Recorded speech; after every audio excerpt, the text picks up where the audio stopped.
شروع اللہ کے نام سے جو بڑا مہربان نہایت رحم والا ہے۔ لوگو اپنے پروردگار کی عبادت کرو جس نے تم کو اور تم سے پہلے لوگوں کو پیدا کیا تاکہ تم اس کے عذاب سے بچو،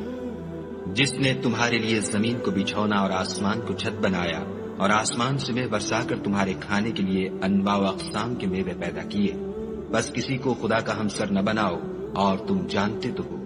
اور اگر تم کو اس کتاب میں جو ہم نے اپنے بندے محمد عربی صلی اللہ علیہ وآلہ وسلم پر نازل فرمائی ہے کچھ شک ہو تو اسی طرح کی ایک صورت تم بھی بنا لاؤ،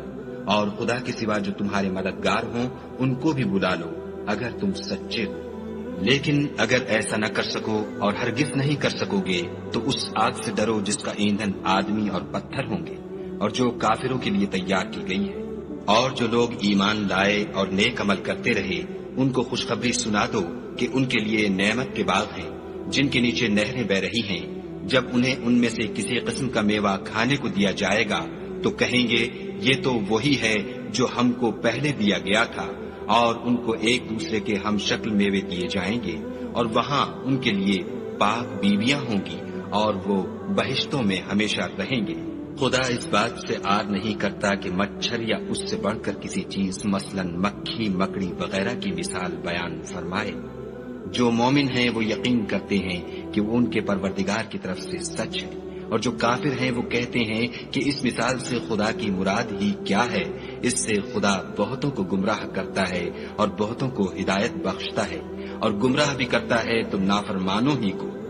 جو خدا کے اقرار کو مضبوط کرنے کے بعد توڑ دیتے ہیں، اور جس چیز یعنی رشتہ قرابت کے جوڑے رکھنے کا خدا نے حکم دیا ہے اس کو قطع کیے ڈالتے ہیں اور زمین میں خرابی کرتے ہیں، یہی لوگ نقصان اٹھانے والے ہیں۔ کافرو، تم خدا سے کیوں کر منکر ہو سکتے ہو؟ جس حال میں کہ تم بے جان تھے تو اس نے تم کو جان بخشی، پھر وہی تم کو مارتا ہے، پھر وہی تم کو زندہ کرے گا،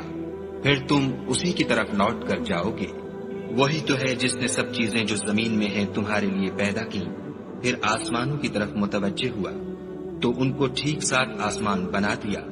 اور وہ ہر چیز سے خبردار ہے۔ اور وہ وقت یاد کرنے کے قابل ہے جب تمہارے پروردگار نے فرشتوں سے فرمایا کہ میں زمین میں اپنا نائب بنانے والا ہوں۔ انہوں نے کہا کیا تو اس میں ایسے شخص کو نائب بنانا چاہتا ہے جو خرابیاں کرے اور کشت و خون کرتا پھرے، اور ہم تیری تعریف کے ساتھ تسبیح و تقدیس کرتے رہتے ہیں۔ خدا نے فرمایا میں وہ باتیں جانتا ہوں جو تم نہیں جانتے۔ اور اس نے آدم کو سب چیزوں کے نام سکھائے، پھر ان کو فرشتوں کے سامنے کیا اور فرمایا کہ اگر سچے ہو تو مجھے ان کے نام بتاؤ۔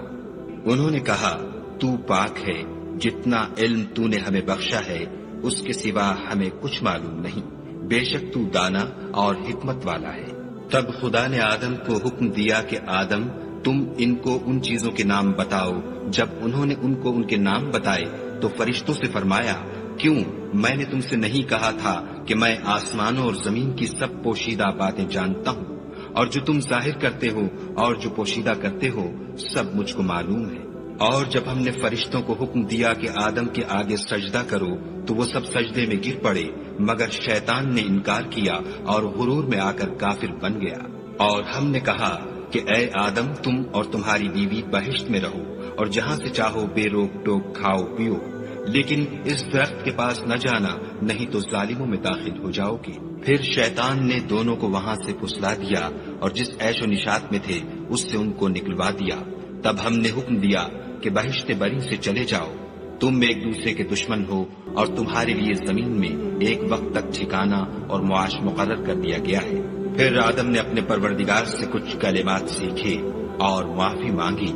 تو اس نے ان کا قصور معاف کر دیا، بے شک وہ معاف کرنے والا اور صاحب رحم ہے۔